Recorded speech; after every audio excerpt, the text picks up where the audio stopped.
Ai volni samei Tevita ena wasni vola elima. Kemni chiowa moni vakalakalandali namuni kena nongu vosa. Ni kilana nongu nanuma ni vakarongoda na nongu tangi. Nongu tui kena nongu Kalou ni usa masunga vei kemni.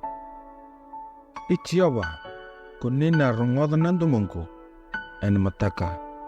Ena mataka kauna vakaraitaka na nongu masu vei kemni karaidake. Ni kemni sa senga ni Kalou sa rekitaka na ka e senga ni dodonu. Ena senga na da mitiko wataka i kemni. Ena senga ni wabutu e matamuni koira na lelia.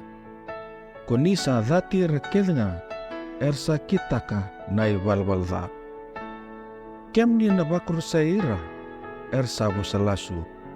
Na tamata wakandaben ra kena ndaubi wakai sini ena dhata sara kuchiowa. Ia koyau ena vuku ni nomni loloma lewo kau na dhuru kena nomni vale. Kau na dhubu baka kena nomni vale tambu ni usa rere waki kemuni. Ichiowa ni tumbeli au ena nomni yalan dodonu ena vukunra na nogu medha. Ni vakan dodonu taka e matangu na nomni sala.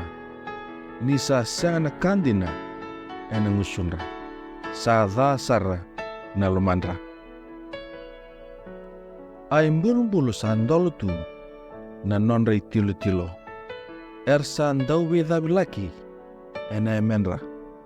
Na Kalou moni vakadalai ira me vuni nonra mbali na nonra bose.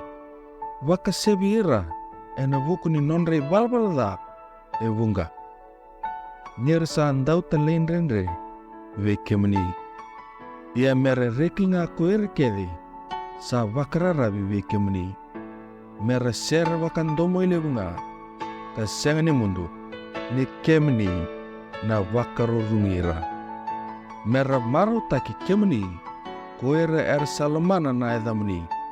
Ni sai kemni chiowa ena vakamacalataka na dodonu. Koni na vakavolvuliti koya.